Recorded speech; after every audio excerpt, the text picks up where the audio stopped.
It's time for Tycoons of Small Biz, spotlighting the true backbone of the American economy, the true tycoons of business in America, the owners, founders, and CEOs of small businesses. The show's hosts, Austin Peterson and Landon Mance, are registered representatives of Lincoln Financial Advisors Corporation, a broker-dealer member SIPC, and registered investment advisor. The views expressed by your hosts, Austin and Landon, are not necessarily the views of Lincoln Financial Advisors. Let's lean in as Austin and Landon connect with this week's Tycoons. Good afternoon, Tycoons. This is Austin Peterson, and we are live today on Tycoons of Small Biz. Landon will not be on the show today. Landon, many of you know, recently had some premature twins. It's been about 4 or 5 weeks. Sorry, Landon, I don't know the exact date. But the second one, the boy, Hendrix, came home yesterday. And so finally got them out of the NICU. Everything's going well. Both of them are home now, and hopefully things are going well. But it was just too new for him to be on the show today. So it'll just be me today, but I'm lucky enough to be joined by Lisa Riley of Delta Business Advisors today. And she's a local business owner here. So we're kind of getting a twofer because she's a business owner, but she also serves small businesses and works with them on preparing for that inevitable exit. So excited to have you in studio today, Lisa. Thanks for being here. Thank you for having me, Austin. Yeah. So Lisa, why don't you tell us a little bit about yourself personally and professionally, kind of how you got to where you are today, and we'll go from there, see where the conversation takes us. We've had a very interesting, eclectic life I've lived. I started out as a university professor. Oh. I taught for about 10 years. And then when my husband had the opportunity to move here to Arizona, I lived in Nebraska, we came. The academic world does not allow for transitions in the same manner as the business world. So I ended up building our house. Oh, wow. With your bare hands, I'm sure. With a lot of help and a lot of contractors helping out. And the city inspectors were just fabulous. So I always have to say, for those who are doing it themselves or with help, befriend those city inspectors. They will make your life a lot easier. Oh, yeah, for sure. And they can also make it very difficult. So, yeah. And then after that, I thought, what the heck do I do? And I, like most, didn't really understand that you could sell small businesses or assist business owners when there's something to sell. In fact, I had one back in Nebraska that I just kind of passed along. It was an evaluation firm, and I just passed my clients on because who knew somebody might want to buy it. Yeah. Yeah, absolutely. There's not a market like the stock market, right, where you're buying individual shares of a business for small businesses, but there's definitely a market for them. And so I'm a researcher by trade. So I researched and I said, okay, there's a lot going on. And of course, we have the baby boom generation that's getting ready to transition a very large amount of wealth. And we've been saying this for about 10 years now. Yeah. Now it's really getting to that critical point for most because they want to do something else, or they want to leave their legacy in somebody else's hands, or their spouse wants them to do something else. Yeah. But there's a large transition that's probably going to go on for some people, and those who have not prepared their business properly for sale may be very disappointed in the amount that somebody's willing to pay for it. Or like myself, they may just end up closing the doors or passing their clients on to somebody else. Yeah. And so I thought, I need to help people so their value can come back to them. Blood, sweat, and tears. We've all gone through it. Yep. Yeah, these business owners, like you said, especially the baby boomers today, they've really put their blood, sweat, and tears into these businesses for a long period of time. And they want to be able to get something out of it. And sometimes it's just being, passed to the next generation. Mm-hmm. But there's still an exit there. We still want to be able to monetize that in a way and make it beneficial to the owner that's selling, but then also in a way that works for the next generation. Or it could be an outside seller. So there's an awful lot of different things to talk about when it comes to exiting a business. Mm-hmm. And the big thing is, and you actually used this term before we went live on radio, and I use it with my clients all the time, is that exit on your terms. right? Everybody's going to exit their business at some point. We can choose whether it's vertical or horizontal, right? Yes. But we want to be able to make sure that we're exiting on our terms and in a way that's financially feasible for all parties. Correct. Because that's really what it comes down to, is your business is ultimately worth what somebody's willing to write a check for it rather than what some formula tells you it's worth. Correct. Right? Before I jump into this next thing that I wanted to mention, I just real quick, because I'm curious, what subject did you teach as a professor? I'm a sociologist, a research and statistician. Oh, wow. Not quite the business world, but I love it. Yeah. And I use it every day. Yeah. Oh, yeah, absolutely. I mean, it certainly, sociology and that type of a background certainly helps you to understand the mind of a business owner and those sorts of things. So I'm sure it does help you every day, but interesting. And the transition, which we'll talk about in the future. But one thing that most people overlook when they're looking at buying or selling their business is what's the culture they're passing on. Oh, and absolutely. Does it fit? Yep, absolutely. Matter of fact, I purchased an RV not too long ago for my family. We're getting to that stage. My youngest actually has a year left in high school. And so we're kind of transitioning a little bit and thinking we can be a little bit more mobile as a couple, my wife and I. Mm-hmm. And the RV dealership that we purchased the RV from is going through a transition right now. So they just sold the business and the employees are having a difficult time with the change in culture, with the change in software programs, with everything that they do differently than they've been accustomed to for a very long time. And so, there can be really, really good things, but you have to prep for all of that. And that's a very good point. It's not just financial. Correct. Yeah. I believe, hopefully I'm not wrong, but I believe it was Stephen Covey that said, begin with the end in mind. Right. And I don't think that business owners are accustomed to doing that. Right. And many business owners aren't even sure what they're building when they start. Right. They may know that they don't want to work for somebody else. And so they just, start, I guess we had a few weeks ago, a client of mine, they started this business because he just didn't want to work for anybody else, had an opportunity to fix somebody's oven at a restaurant and realized that he made more money doing that in a couple of hours than he made in a week working for somebody else. And that's how his business was born. And fast forward, years later, and it's a multi-million-dollar revenue business, and the next generation's involved. And so it's kind of become more than he would have ever envisioned. And so, and a lot of business owners start that way. So they're really not thinking about that exit. And so hopefully they're meeting with somebody like you and like me, honestly, to prepare themselves for that exit many, many years before that exit actually becomes a reality, right? Yeah, we like to tell people 3 to 5 years at the minimum before you're actually thinking about exiting, or actually the day you start, because you never know. Somebody might come in and offer you something for your business. May sound like a really good price, but is it? Yeah. Or it may be a really good price, but you think your business is worth a lot more and it's not, and then you regret having not done it at that time. So knowing and building is a key component of being able to exit on your own terms. Yeah. Yeah. And timing can be a huge component of that, right? And so nowadays, we just came through this COVID-19 pandemic, and who would have known a week ago that we'd also be talking about riots in the streets throughout, the country and everything that's kind of going on. And so I think everything is a little bit unstable right now. People are worried. What does the outlook look like?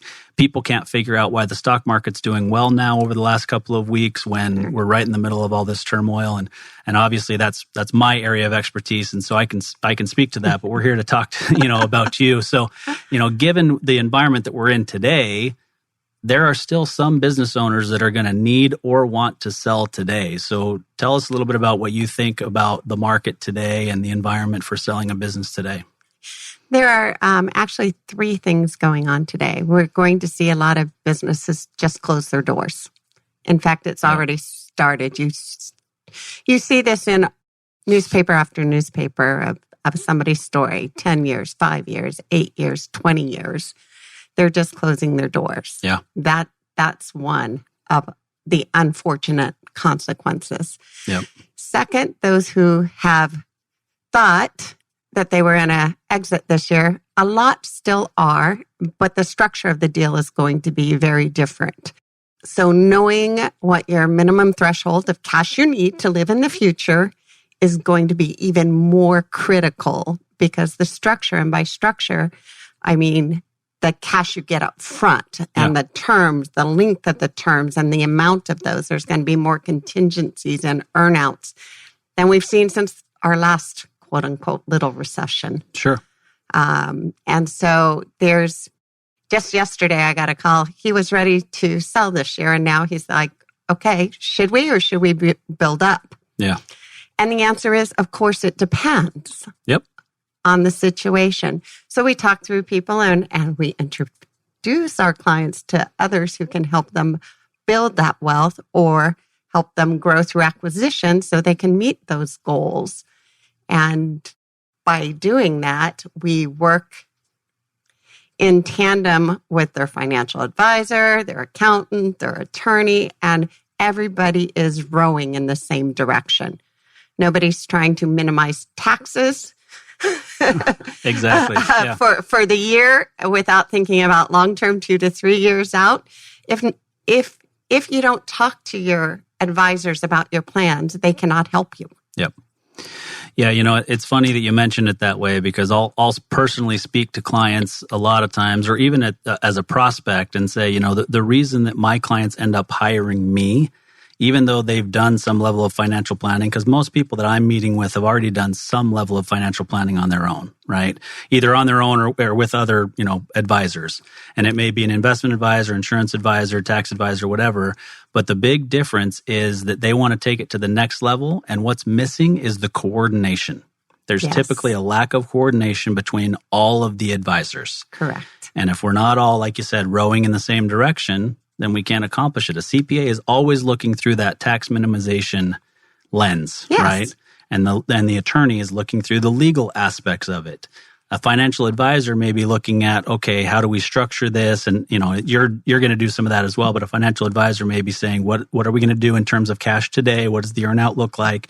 And then how do we figure out how that money is going to take you into the future that you're hoping to have, right? Correct. It's not necessarily about retirement, but it's about financial independence that can be created from this business that you've put your blood, sweat, and tears into. And everybody has to be rowing in that same direction, like you said, in order to make that happen. Correct. And you will see a lot of times they're not rowing all together. Yeah. Yeah, it's unfortunate. I mean, there typically needs to be a quarterback of the team, so to speak, that's helping the whole team row in the same direction. And everybody needs to be sitting around the table together to plan it with that business owner. And 9 times out of 10, that is not happening for business owners. Correct. And especially at the upper Main Street, lower M&A level, under the stock market level, which is, 90 to 99% of our businesses here in the U.S. Yep, absolutely.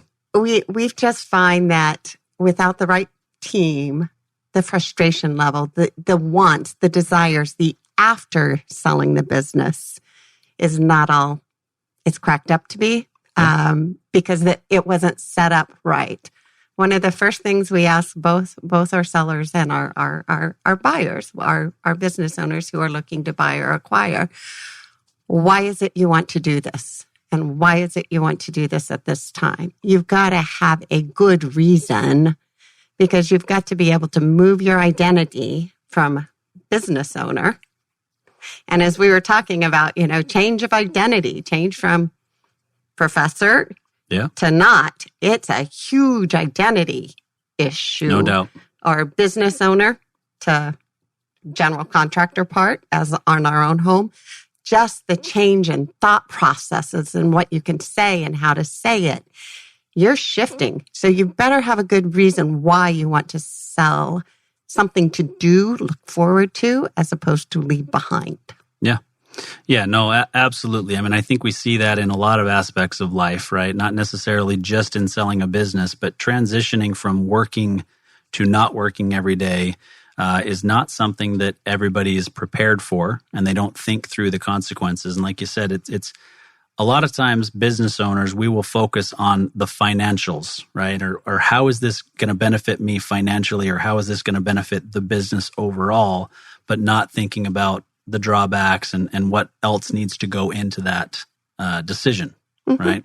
And the emotional side, without not crying emotional, but the emotional or the mindset side of things is just as important as the financial side and the operational side of the decision that you're making. It is, or you can sabotage your own deal very easily as well. Yeah. So given with what we're talking about here, would you say that business owners that are coming to you right now, like you said, the estimates are going to be 20 to 30% of small businesses may never reopen their doors or will shutter their doors, in the next 6 months, for example. And so that's obviously just a statistic that is awe-inspiring to think about, because that's a lot of people who are out of work. We already know that multiple millions of tens of millions of people are out of work today because of everything that's gone on. I truly believe that entrepreneurs and innovators will lead us out of this, right? Because 99% of businesses in America are small businesses, yes. Right? Over half of the population works for a small business. So I believe that we will come out of this. It's going to take some time.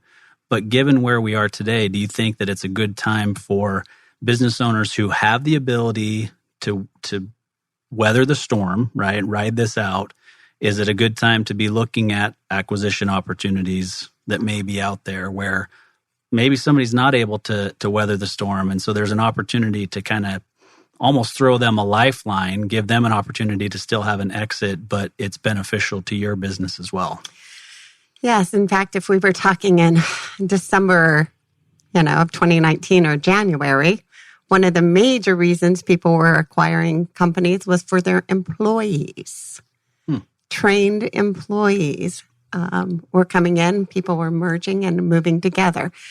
That opportunity is probably still going to be there, except now we don't know.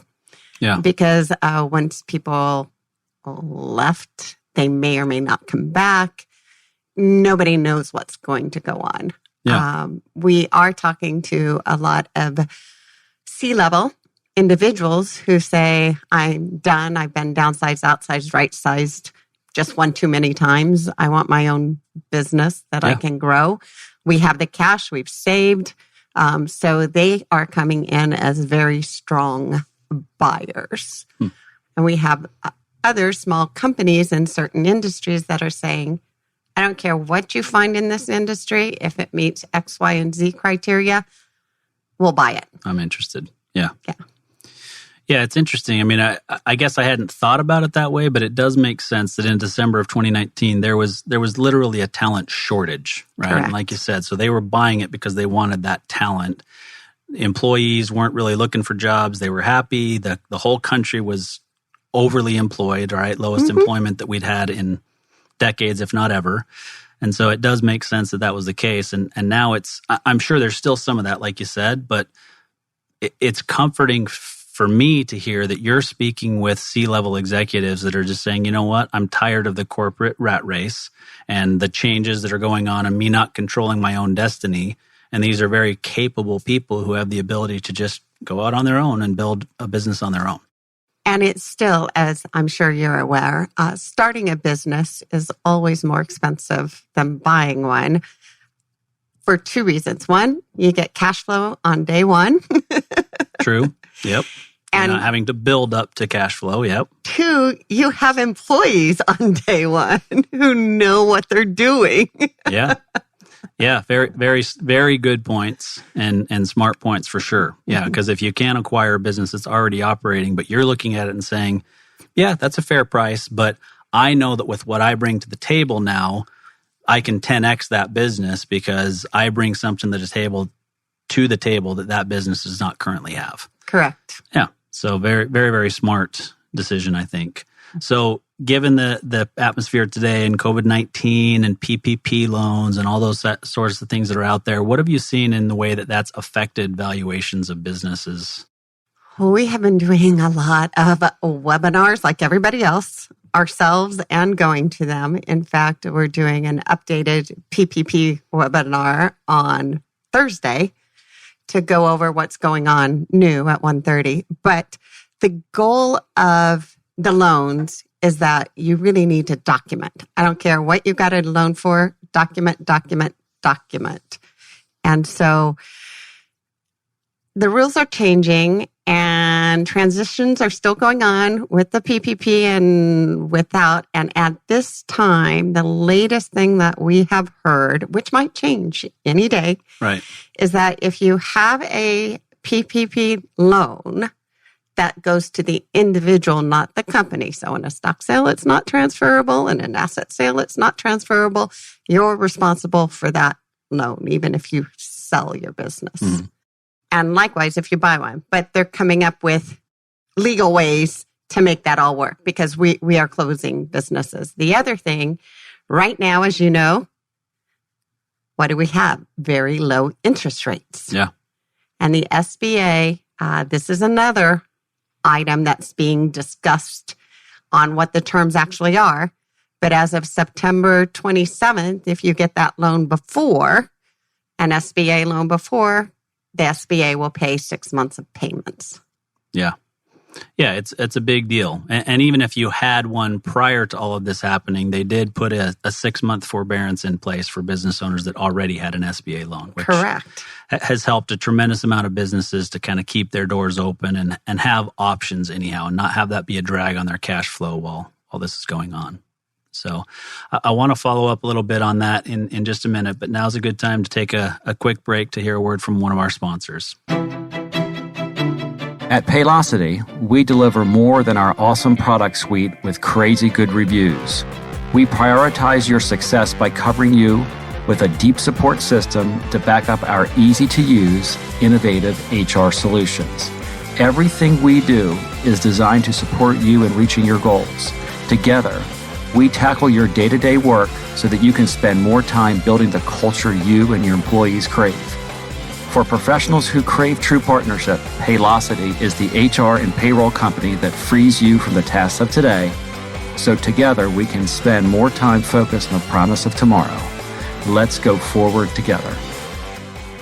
Okay, welcome back. I do want to say that Paylocity is a fantastic partner, so if you're in the market for payroll help, they are definitely somebody to look into. But we are here today with Lisa Riley. We've been talking obviously about businesses overall. Is it a good time to sell? Is it a good time to look at opportunities for acquisition? But we were just talking about PPP loans, and you mentioned there's a webinar coming up. So I'll have you give us the information on that, but also give us kind of a preview of what you're going to talk about. And right now, there's new legislation being looked at to try to change it. There are plenty of business owners who have received PPP loan funds and are looking at it and saying, is 8 weeks really long enough to be able to deploy that capital? Is it smart for us to deploy that capital and make sure 75% of it goes for payroll, those sorts of things, and then still potentially be out of business because we just used all that capital to be able to have it be forgiven? So, let's talk a little bit about that, and then you can give us the information on the webinar as well that you're going to host on Thursday. That's exactly what we're talking about. Things are changing daily. We actually did one a couple weeks ago. And last week, everybody says, won't you do it again? Won't you do it again? We were going to do a monthly series on different aspects about what you need to do to prepare your business for sale, thinking about selling, buying a business, terms, all of those aspects. It's 30 minutes, cut it off. Done. Part of that is that the webinars, the podcasts, we're on information overload. Yeah. Everyone is. Yeah, we are.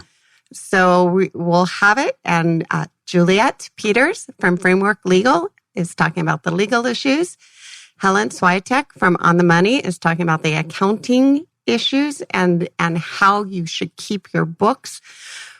But what we're going to be really talking about is, hey, even if you're working with your accountant and they tell you to document and get the paperwork in right away, nope, slow it down a little bit because we're still changing the rules. Yeah. And you may be able to modify, use things differently. Document, pick a point in time and document. Put the paperwork all together like you're going to have it turned in, and then modify it based on when the final whatever comes out. Yeah. Yeah, no, I think that it's important. We do know that it's going to be super important to document, right? And we've got to be able to show that the money was spent the way that it was authorized to be spent in order for it to be forgiven, right? But like you said, it's a fluid situation, and if I look at it for myself as a business owner, would it really be a smart decision for me to to spend that much money, depending on what it is, and what your payroll looked like, and the formula that was put in place there for it to be 2.5 months worth of payroll. If I got to spend 75% of that in 8 weeks, like I said right before the break, does that make sense, right? I mean, I'm employing people to potentially do nothing, right? Or to do something to kind of, better the business in the long term. But if things don't turn around, right? So think retail, for example. If people aren't willing to go back into the shopping malls yet and buy things from your kiosk or from your retail outlet or whatever it is, but you've got people sitting there doing nothing, but there's nobody in the mall, that's not really the smartest business decision in the long run. So you've also got to look at it and say, well, it's still a pretty decent interest rate, but they also want me to pay it back in 2 years. Yeah, there's a 6-month wait on the repayment, but then I got to pay it all back in 18 months. And so I just feel like they're, obviously they're looking at it. They're getting a lot of feedback from business owners saying, thank you, but, right? And that's where we are. Yeah, and the House is already has put out a whole new policy that the Senate is working at, and we're going to get some conglomeration probably. Yeah. I thought we might have it Monday. Yeah.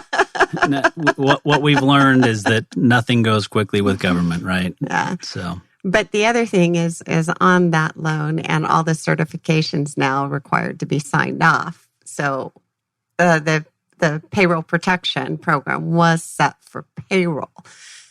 So you're going to have to certify that when you got it, you were intending to use it for payroll. Right. Even if you don't use it now, the intention was there. And that's why I'm saying document. yeah. So it could be right, what you're certifying at time A, B, and C, and you sign. But life changes, so document those changes. Yeah. Yeah, good feedback. I mean, I agree, because like you said, it is meant for payroll, but we don't necessarily know if it's the right decision to spend it all on payroll during the first 8 weeks, after you've received it. But so hopefully they get that figured out and it ends up being better for businesses overall, because I think that something like that will help many businesses to be able to stay open. Yes. And right now it's looking pretty bleak out there. So, but I don't want to get, go negative, because there are plenty of businesses that are taking advantage of what's going on right now and doing quite well as well. So lots of industries are rocking and rolling, and those businesses have tripled and quadrupled their Yeah, absolutely. Yeah, and like I said earlier, entrepreneurs and innovators figure out a way, right? Yes. I was driving this morning, and there was a lady in front of me that just had stickers on the back of her windshield that said "custom masks." Text or call this number, right? So you figure out a way to do something that continues to grow revenue or build a business or acquire or something, right now. So, if you were a small business owner today, which you are, of course, but if you were today operating a business, what would you do, or what kind of advice do you give to business owners that are listening to this program on what they can do today to increase the value of their business? The number one thing we always talk about is having good financial records. So working those discretionary expenses out of your tax returns, especially the closer you get to deciding, or 3 to 5 years before you're out. That bottom line on your tax return, yes, we can adjust for both EBITDA or seller's discretionary earnings and add back things. But as a buyer, I don't care if your Costco bill has your private purchases on it. It went through the business. It was used in the business. Yeah. So, they want it cleaner. They don't want to necessarily have to have a big, long list of things that you were, paying as discretionary expenses through the business. There have been a couple of businesses, and these have been small, one about $1 million in revenue and the other one a little less. But they were the cleanest darn books I'd ever seen on a small business. All we added back was an owner-operator salary and the payroll tax and their comps plus depreciation, interest, and amortization. They ran nothing discretionary through their business. Wow. The due diligence on a buyer and getting them through that process, they're getting a better price. One got it. We've already worked on that. Better price, higher price, just because their documents were so clean and there were no add backs. And second is that they exited on their own terms. They got to dictate, when they were going. Yeah. Yeah, no, I think that you're right. It's rare to see that in a small business, right? Because most of the time they're just... We all do it. Everybody runs the discretionary expenses through. I'm guilty of it myself. Yes. Because they are true business expenses. Right. How we run our businesses. And they are true the way we run it, but not necessarily the way someone else would need to run it. Correct. Yeah. And really it comes down to making the transaction less cumbersome to try to figure out the numbers and figure out the value. That's really why it becomes easier to sell the business at that point. Yeah. So you used a term, you said exit on their own terms, right? So yes. Give me some feedback on what you mean by a business owner exiting on their own terms and what they can really do to push that value of the business up and then exit on their own terms. There are three things besides good books and records. Working yourself out of the day-to-day job. If you're doing the service or selling from the front at the office, let somebody else do that. Hire somebody to do that. Yeah. That's a really hard thing for business owners to wrap their heads around, right? And I've had multiple conversations with my own clients and saying, you need to understand that if you can go on vacation for 6 months and the business runs well or better without you there, guess what? Your value just went through the roof, right? Exactly. And they don't realize that. They don't think about it. I'm the best salesman. I built this, business from the ground up. And yes, you did. But you're looking to ultimately sell it to somebody else, and you're not going with that business. So if they can kind of position it that way in their minds, they do start to get it. But it's initially a business owner hears that it doesn't make any sense to them. This is my business. It is my business. Why? What do you mean you don't want me to be in the day to day? So yeah, I'm glad you brought that up. And second is that if one customer or has 25 to 35 to 50% of your revenues, start diversifying. Yeah. It's really hard for a buyer to come in and say, that customer's going to stay when you leave. Yeah, exactly. Especially if you brought them in yourself and you're the relationship manager, for example, all those sorts of things. It makes it tough for an outside buyer to look at it and provide and give value to that. Yeah. And the same way, if you have a supplier relationship and their family, make sure you're paying fair market value. Yeah, market rates. For whatever it is they're doing for you. Yeah. It will just make the transition easier. If you own your own building, pay rent. Your accountant can really help you out there. They can set it up as another entity, and you can pay yourself rent. Yep, absolutely. Yeah, we talk about that a fair amount as well, Landon and I, with our clients. And it's a great way to structure it. And then, oh, by the way, you can sell the business, but hold on to the real estate and still maintain that revenue. So there's an added benefit to that side as well. Mm-hmm. And then the other aspect is that you don't ever want to be held hostage by any employee. So make sure you've got contracts with your employees. Make sure that everything doesn't reside in your head or in their heads. Document those processes and procedures. Document your systems. Doesn't matter if it's just you right now. Just start putting the different hats you wear down and what you're doing. You'll grow into it. Yeah, absolutely. And I think if you do that throughout time, right? Because almost all small business owners start out as a sole proprietor, right? And they're going to grow their business themselves. And then it's a big step to hire that first employee, and then the second, and then the third. But if you're accustomed to keeping those types of documents and the processes and all that kind of stuff in place, rather than, oh, now I'm at 10 people, I've got 10 employees, I probably should put together an employee manual, and I probably should do this. And, it's just easier if you start from the get-go. And you can always hire that out for somebody else to do it. Or if you're paying those employees right now, have them write down their duties. Have them write down what they do. Whoever opens the business, just have them start documenting.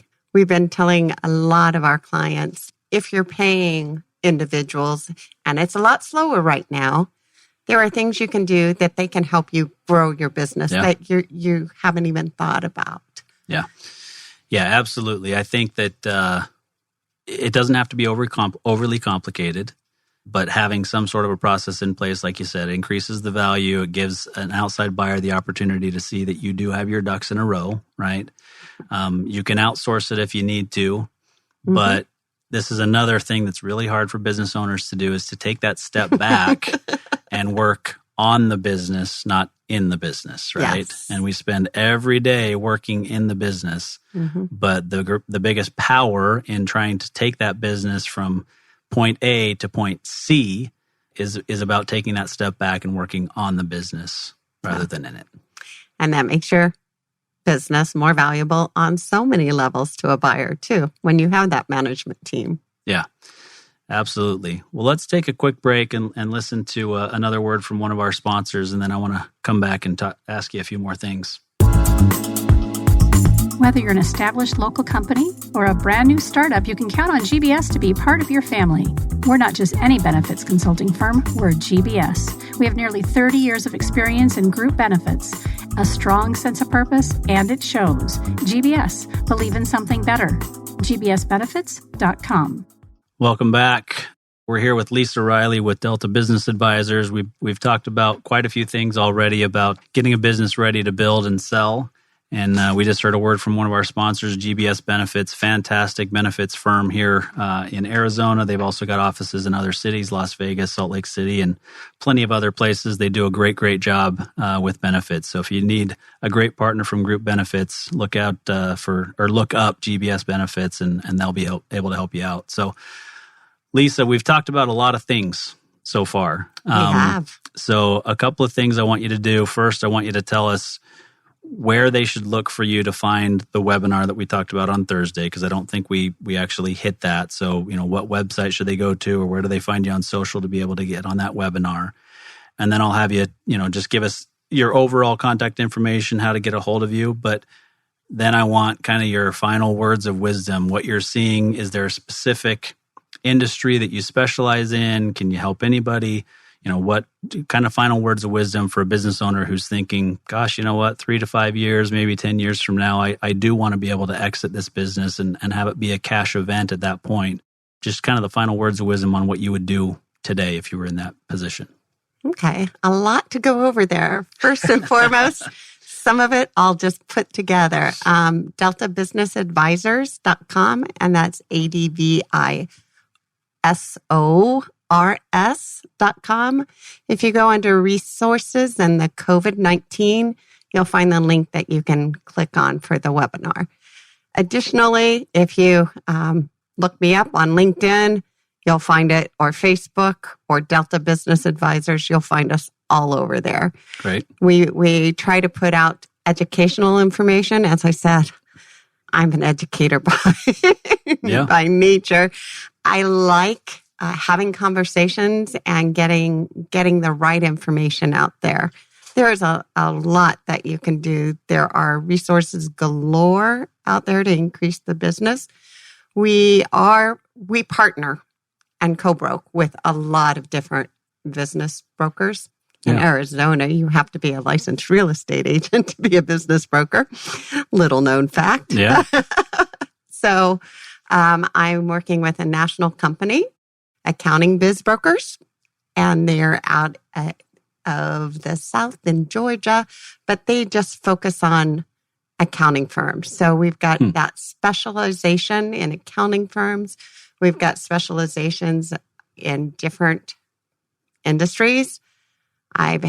Last year I had like 5 auto service stations and so on we sold. So what we look for more than industry, to be honest, is a cash flow and a seller who understands the value of their business. Their expectations are in alignment with what that value is.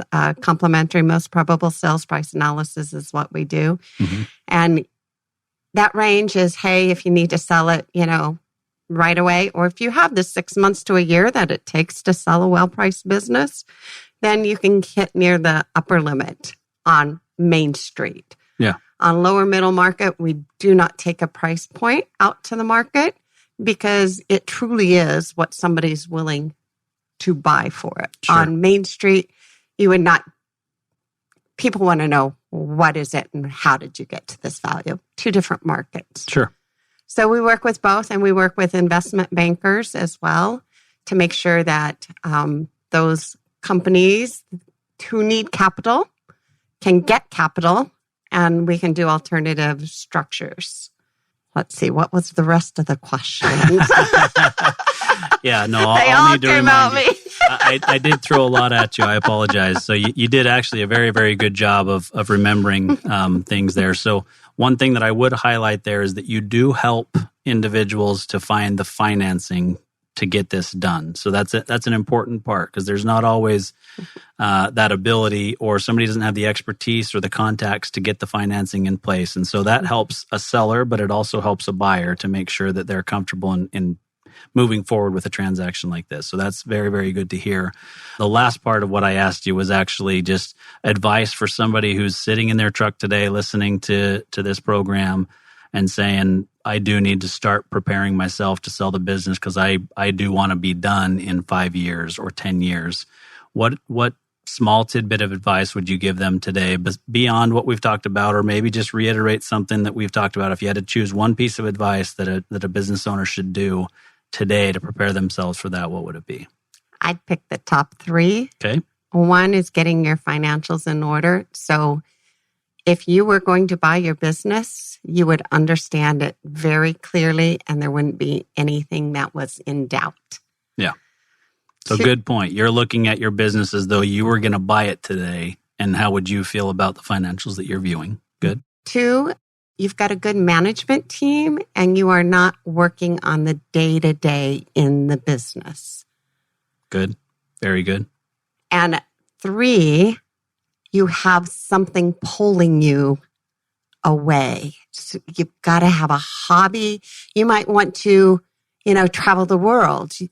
Playing golf does not work. Many sellers who've sold and just say, I just want to play golf. That doesn't work for either them or their spouse. Correct. You got to have a good why. Why am I selling? Do I want to do more volunteer work?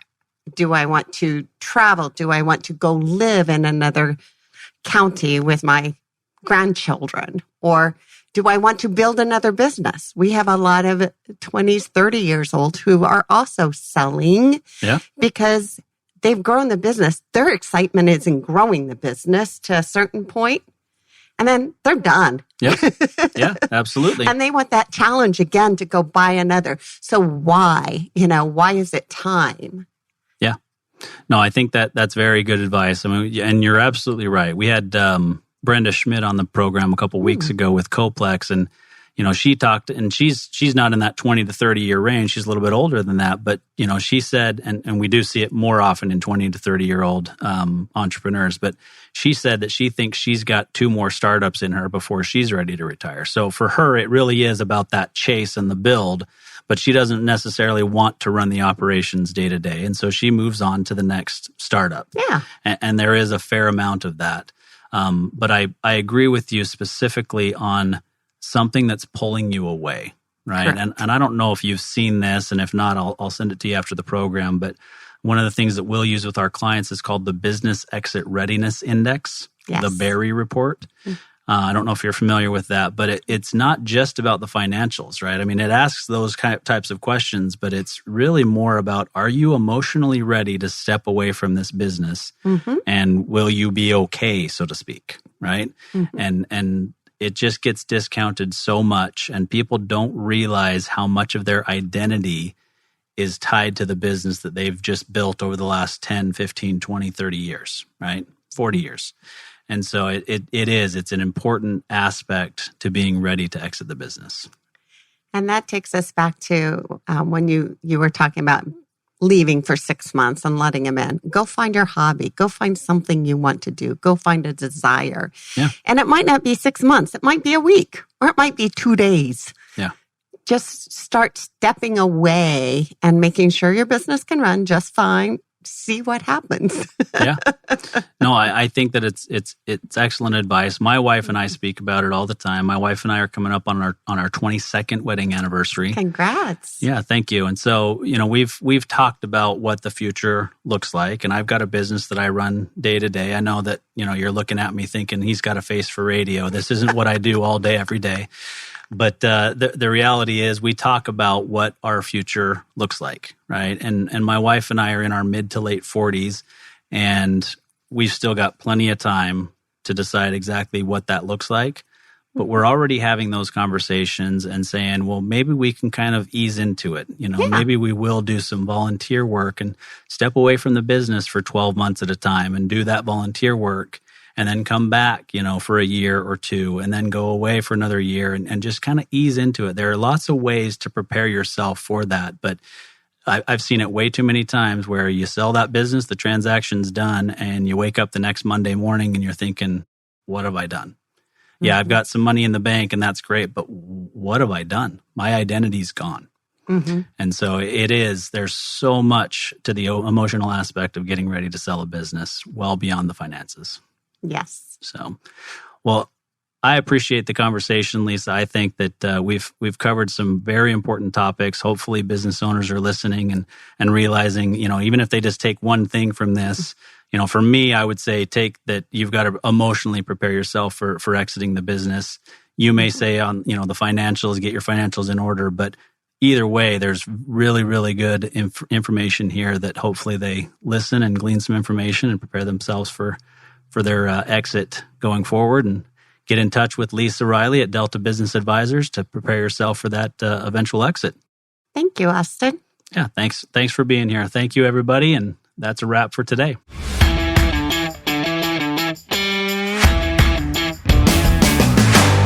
You've been listening to Tycoons of Small Biz, proudly hosted by Austin Peterson and Landon Mance.